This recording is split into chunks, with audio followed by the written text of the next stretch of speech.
जो इतिहास में कभी नहीं हुआ वो अब होने जा रहा है, क्योंकि सुप्रीम कोर्ट एक के बाद एक ऐतिहासिक फैसले यहां पर सुना रहा है। तो वहीं अब ऐतिहासिक फैसला ये होने वाला है कि उपराष्ट्रपति जो आज तक कभी इतिहास में गिरफ्तार नहीं हुए, कभी जेल नहीं गए, तो अब उपराष्ट्रपति जगदीप धनखड़ जेल जाने वाले हैं।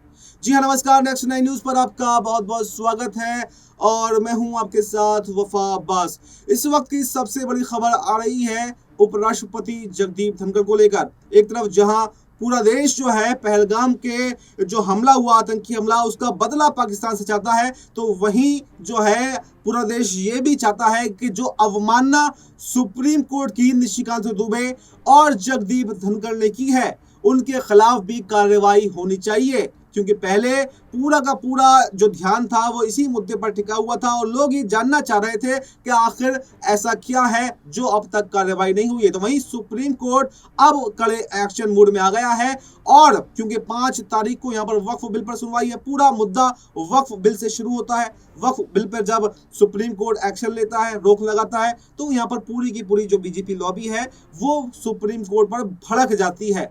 और सांसद जो है निशिकांत दुबे, उनके बयान से तो यहाँ पर बीजेपी किनारा भी करने लगती है, क्योंकि जब फंसी सुप्रीम कोर्ट ने कहा तो उसके बयान से किनारा कर लिया। लेकिन वो रुके नहीं, ना तो अभी तक निशिकांत दुबे रुके हैं और ना ही जगदीप धनखड़ रुके हैं। यानी एक के बाद एक लगातार अभी भी सुप्रीम कोर्ट पर कटाक्ष कर रहे हैं। तो क्या अब सवाल यह है कि सांसद तो बहुत बार जेल में गए हैं, विधायक बहुत बार जेल में गए हैं, लेकिन क्या उपराष्ट्रपति हमारा देश में कभी जेल गया है?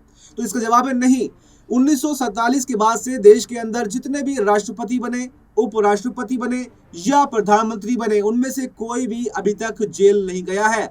अगर जैसे कि इतिहास में पहली बार बहुत सारी घटनाएं हो रही है, सुप्रीम कोर्ट ने कभी राष्ट्रपति को निर्देश नहीं दिया, राष्ट्रपति को निर्देश दे दिया।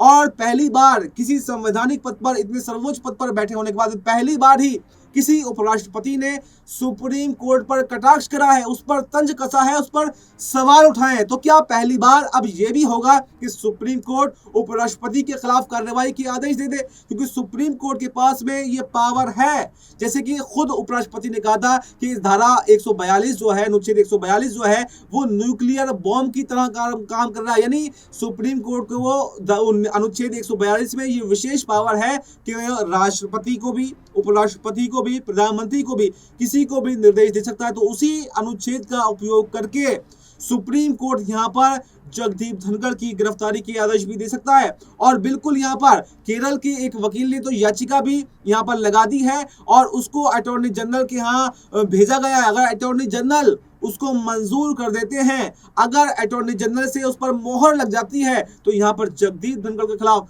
न सिर्फ मुकदमा चलेगा बल्कि उनकी गिरफ्तारी भी हो सकती है। और ये भी इतिहास के पन्नों में दर्ज हो जाएगा कि आखिर अगर सुप्रीम कोर्ट से आंख लड़ाने की कोशिश की तो सुप्रीम कोर्ट जो है वो एक्शन ले सकता है। उसके पास ये अधिकार है कि अगर आप सुप्रीम कोर्ट की अवमानना करते हैं, उसके ऊपर तंज कसते हैं, उसके फैसलों में कमी निकालते हैं, तो यहाँ पर आपके खिलाफ कार्रवाई की जा सकती है। और चाहे फिर आप प्रधानमंत्री हो या फिर राष्ट्रपति हो या फिर उपराष्ट्रपति हो। तो इतिहास में पहली बार जो सब कुछ हो रहा है, जो कुछ नया नया हो रहा है, तो ये भी नया हो सकता है कि उपराष्ट्रपति जगदीप धनखड़ को जेल जाना पड़े। और अगर जेल भी नहीं जाते हैं तो कम से कम माफी तो जरूर लिखित रूप में मांगनी पड़ेगी।